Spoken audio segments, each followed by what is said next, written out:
Hello guys, तो कैसे हैं आप लोग। इन दिस वीडियो आज हम बात करने वाले हैं बोरुटो मांगा के बारे में। जब से बोरुटो मांगा स्टार्ट हुई है तब से हमें टाइम को बहुत ज्यादा डिस्क्लोज किया गया है, जहां बोरुटो मांगा के अंदर हमें सबसे पहले बोरुटो को दिखाया जाता है जो फ्यूचर का बोरुटो होता है, एंड देन उसके बाद स्टोरी को स्टार्ट किया जाता है। यहाँ क्वेश्चन ये है कि क्या ये सब कुछ जो भी अब तक हुआ है वो सब कुछ सिंगुलैरिटी ऑफ फेट के अंडर आता है रियली, क्योंकि अभी तक काशिन कोजी ने जो भी प्रेडिक्शंस की है उसके हिसाब से ये सब चीजें सही चल रही हैं। अरे कहना क्या चाहते हो? क्योंकि सिंगुलैरिटी ऑफ फेट के अंदर अभी 3 लोग आ रहे हैं, Kashin Koji, Boruto and Eida. Well Kawaki भी यहाँ होता अगर वो बोरुटो के साथ होता तो, क्योंकि बोरुटो एंड कावाकी की जो डेस्टिनी है वो बहुत ज्यादा ही सिमिलैरिटी से गुजर रही है, just like a parallel destiny. Boruto ने जिसे अपना मेंटोर बनाया, बोरुटो ने उसे खो दिया। बोरुटो सास्के से जाके मिल सकता है, बातें कर सकता है, लेकिन सास्के कुछ नहीं बोल सकता है, ये पता है। कावाकी ने भी अपने मेंटोर को खो दिया और वो उससे बातें कर सकता है, बट सेम चीज वही है कि नारुतो बोल नहीं सकता उससे। ओमनीपोटेंस से पहले कावाकी विलेज से बाहर था, बोरुटो विलेज के अंदर। दोनों के दोनों अपनी लाइफ जी रहे थे आफ्टर दी ओमनीपोटेंस। यहाँ बोरुटो कावाकी की लाइफ जीने लग गया और कावाकी बोरुटो की। बाहर से आया बंदा बोरुटो बन गया एंड घर का बंदा कावाकी बन गया। नाउ डेस्टिनी ने एक और मोड़ लिया, जहाँ एक गॉडली पावर्ड पर्सन बोरुटो के पास है और एक गॉडली पावर्ड पर्सन कावाकी के पास है। मैं दायमोन को इसलिए नहीं ले रहा हूँ क्योंकि उसकी बहन जहाँ बोलेगी वो वहीं जाएगा, एंड दोनों ही बोरुटो एंड कावाकी के गॉडली पावर्ड पर्सन के पास एक पावर है और वो है टाइम की, जहाँ काशिन कोजी फ्यूचर में होने वाले सारी की सारी पॉसिबिलिटीज को देख सकता है, एंड ईडा पास्ट में हुए सारे के सारे इंसिडेंट्स को देख सकती है जहाँ तक उसकी बर्थ ऑफ डेट है। सिंगुलैरिटी ऑफ फेट का मतलब यहाँ पे ये है कि यहाँ जो भी बहुत ज्यादा खराब हो सकता था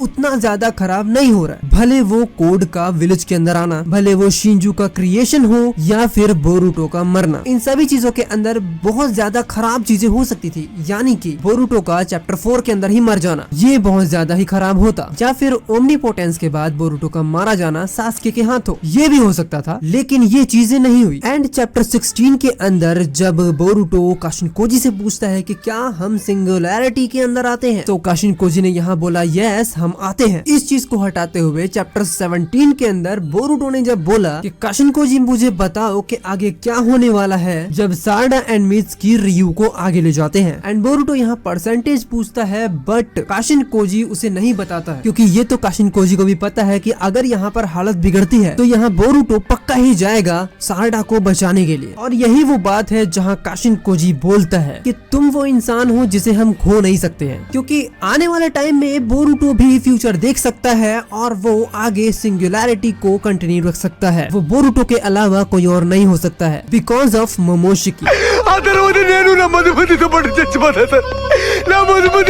मोमोशिकी वो बंदा है जिसने बोरुटो को पहली बार बताया था कि उन ब्लू आईज से सावधान रहना जो तुम्हारा सब कुछ छीन लेंगी, और हुआ भी सेम टू सेम डिटो वैसा ही, क्योंकि यहाँ जो मोमोशिकी ने बताया सेम टू सेम वही हुआ है। सो यहाँ मोमोशिकी काशिन कोजी से बड़ा एस्ट्रोलॉजर है। मैं क्या करूं फिर, जॉब छोड़ दूं? एंड चैप्टर 75 के अंदर मोमोशिकी ने बोरुटो को जो फ्यूचर दिखाया था सेम टू सेम वैसा ही हुआ, जिसमें मोमोशिकी ने ये दिखाया था कि बोरुटो के पीछे सारे के सारे लोग पड़े हुए हैं और यहाँ बोरुटो भाग रहा है, और सेम डिटो वही चीज हुई। ओमनीपोटेंस के बाद बोरुटो भागा, कावाकी ने बोरुटो की आंख फोड़ दी, और ये कावाकी का सीन भी उसी से मैच करता है, क्योंकि चैप्टर 75 के अंदर जो भी बोरुटो ने देखा वो सारे के सारे इंसिडेंट उसी के साथ हो रहे थे। भले मित्सुकी का बोरुटो पे हमला करना, भले कावाकी का बोरुटो पे हमला करना, और भले ही टीम 10 का बोरुटो पर अटैक करना, ये सारी की सारी झलक बोरुटो ने पहले ही देख ली थी, वो भी ओमनीपोटेंस के साथ देखी थी। इसमें ओमनीपोटेंस का होना ना होना इस चीज की कोई पॉसिबिलिटी देखी नहीं थी, उसने सिर्फ वो एग्जैक्ट फ्यूचर देखा था जो उसके साथ होने वाला है, और वो उसने एक्सीडेंटली देखा मोमोशिकी से। सो मोमोशिकी के पास एक ऐसी पावर है जिससे वो एग्जैक्ट फ्यूचर को देख सकता है, ना कि फ्यूचर में होने वाली पॉसिबिलिटीज को। So that's why Boruto singularity of fate के अंदर आता है, क्योंकि उसके पास है मोमोशिकी, और मोमोशिकी के पास है एग्जैक्ट फ्यूचर प्रीसेंस।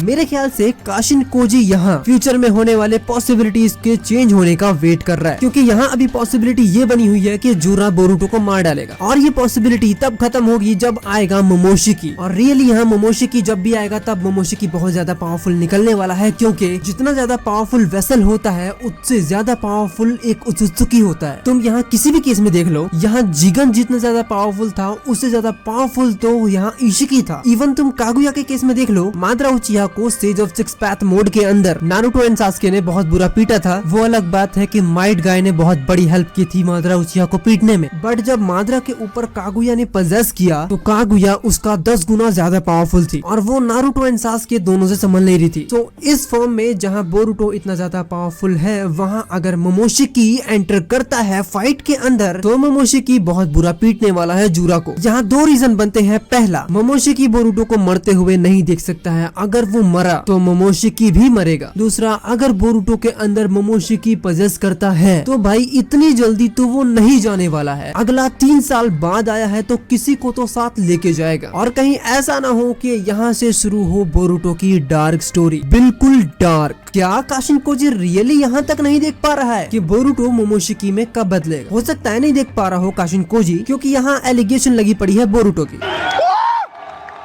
क्योंकि अगर मान लो बोरुटो जूरा के हाथों मर भी जाता है तो उसके बाद जूरा को पीटने वाला या जूरा को रोकने वाला कोई भी नहीं होगा, क्योंकि एक्चुअली यहाँ फ्यूचर पूरा डार्क है। इसके बाद जूरा का प्लान क्या है? डिवाइन ट्री उगाना और एक उत्सुकी बन जाना, इवन गॉड भी। सो अर्थ पे काशिन कोजी के लिए यहाँ तो कुछ फ्यूचर बचा ही नहीं ना। फ्यूचर तो वो उसका देखेगा ना जो बचा है। जो मर गया उसकी टाइमलाइन तो वहीं खत्म हो गई, उसके आगे वो क्या देखेगा और किसको बचाएगा? प्रॉब्लम यहाँ ये बन रही है, एग्जैक्टली यही हो रहा है कि काशिन कोजी जूरा के आगे की कोई भी पॉसिबिलिटी नहीं देख पा रहा है। और जूरा अगर मरता है तो कौन सा न्यू विलन आएगा वो भी पता नहीं लग रहा उसको। सो ये यहाँ पर जाकर एक पॉसिबिलिटी अटक चुकी है। दूसरा, काशिन कोजी यहाँ पर मोमोशिकी तो है नहीं जो वॉर्न करता रहे और वो एग्जैक्ट फ्यूचर बताए कि एक्चुअली आगे क्या होगा। तो यहाँ अब ये तो पक्का हो चुका है, मोमोशिकी का बोरुटो के अंदर पोजेस करना भी एक सिंगुलैरिटी के अंडर आएगा और यही होगा। भारी मिस्टेक हो गया सर, एकदम ब्लंडर हो गया। और इसके अलावा और कोई चॉइस नहीं है बोरुटो एंड कावाकी के पास, क्योंकि जूरा वो बंदा है जिसने हिमावारी को बहुत बुरा पीटा है और उस टाइम उसने अपनी 10% पावर भी यूज नहीं करी होगी। तो तुम यहाँ ये समझ सकते हो कि जो जूरा कावाकी को एक मुक्के में ढेर कर सकता है, एक लेजर बीम से बोरुटो को मार सकता है या बहुत बुरा इंजर्ड कर सकता है, तो वो अपनी फुल पोटेंशियल पे क्या क्या नहीं कर सकता है, इसकी गारंटी मैं नहीं दे सकता। यहाँ ये तो है कि कावाकी अगर भले अपनी फुल पोटेंशियल पावर को भी यूज कर ले तो भी जो उसको न्यू पावर मिलने वाली है उसको लगा के मैं बात कर रहा हूँ, तो भी वो जूरा के हो सकता है 50% पावर तक जा पाएगा। और ये 50% मैं इसलिए कह रहा हूँ क्योंकि कावाकी ने हिदारी के टुकड़े टुकड़े कर दिए थे जस्ट 1 रेड ब्लास्ट में। सो 50% तक तुम ले सकते हो कि वो जूरा की 50% लेवल तक जा सकता है अपनी फुल पावर में कावाकी। एंड बाकी हम जानते हैं कि अगर बोरुटो उज़ुही को यूज करता है तो उसकी भी पावर बहुत ज्यादा होगी, लेकिन उसे अर्थ से कनेक्ट रहना होगा। और अगर बोरुटो को जूरा को डिफीट करना है, खत्म करवाना है, तो उसे मोमोशिकी को खुला छोड़ना होगा। और यही एक चॉइस बचती है मोमोशिकी के पास, और यही एक चॉइस बचती है बोरुटो के पास, जो सिंगुलैरिटी ऑफ फेट को कंटिन्यू कर सके। बाकी तुम्हें क्या लगता है, मोमोशिकी आएगा या नहीं आएगा? मोमोशिकी के आने के बाद वो जाएगा या नहीं जाएगा? प्लीज कमेंट्स में लिख के जरूर बता देना। आज के लिए बस इतना ही गाइस, मिलते हैं नेक्स्ट वीडियो में। इस चैनल को सब्सक्राइब करो, बेल आइकन जरूर दबा देना। Thank you for watching guys, मिलते हैं नेक्स्ट वीडियो में।